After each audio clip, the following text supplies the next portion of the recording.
Dylan, dans les cages, je trouve à titre personnel que tu es l'un des joueurs qui a le plus progressé cette saison, un peu à l'image de cette équipe.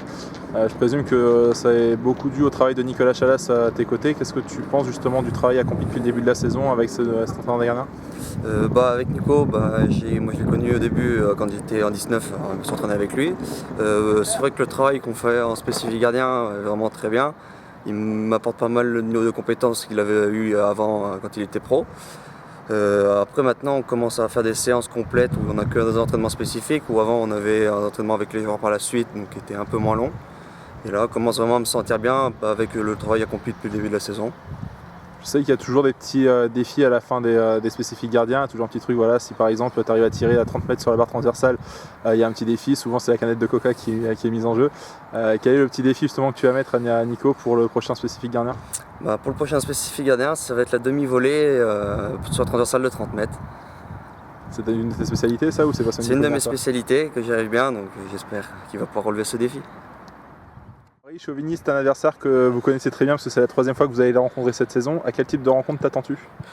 Ça va être une rencontre difficile parce que c'est une bonne équipe, quoi. On a le match aller là-bas, c'est très bien passé, on a gagné 4-0.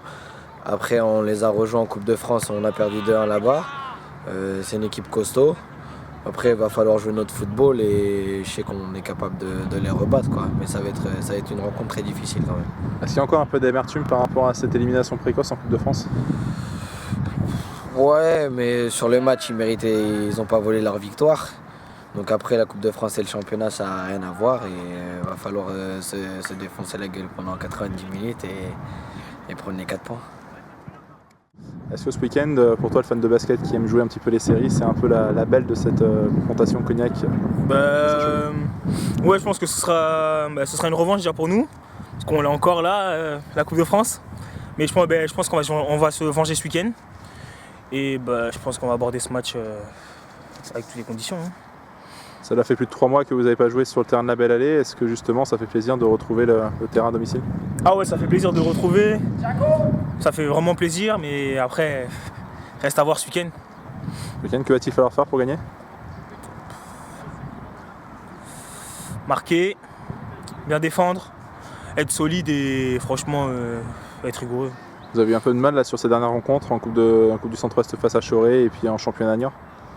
Ouais, on a eu un peu de mal puisque après franchement s'entraîner dans des conditions synthétiques, stabiles et après des fois béton, franchement c'est un peu dur mais bon, ça arrive. Ce week-end Chauvigny, est-ce que c'est l'occasion de rebondir et de repartir vers l'avant? Oui, c'est sûr, c'est une bonne occasion, c'est un match à domicile, donc qui dit match à domicile dit un résultat, un bon. Donc on va essayer de prendre des points, chercher la victoire et puis surtout ne pas perdre pour retrouver une bonne solidité défensive et voilà, et retrouver le chemin de filet aussi.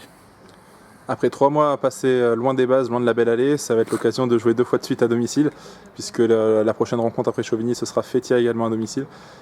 Est-ce que justement on n'est pas sur un petit tournant à l'approche du printemps? Peut-être que c'est un tournant, parce que comme j'ai dit précédemment, 2 matchs à domicile, ça nécessite des résultats.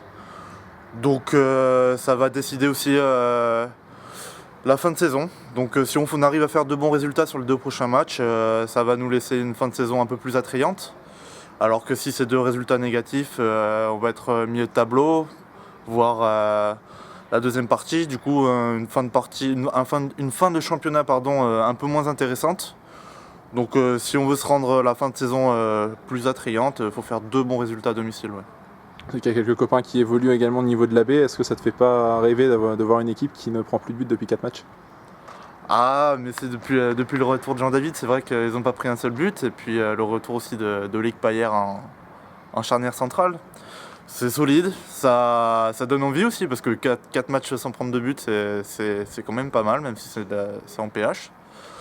Donc voilà, on va essayer on est capable de le faire avec Torah derrière, on est capable de ne pas prendre de but sur des matchs, mais faut qu'on arrive à répéter ce genre de match sans prendre de but, quoi. Merci Marco, bon match. De rien, merci.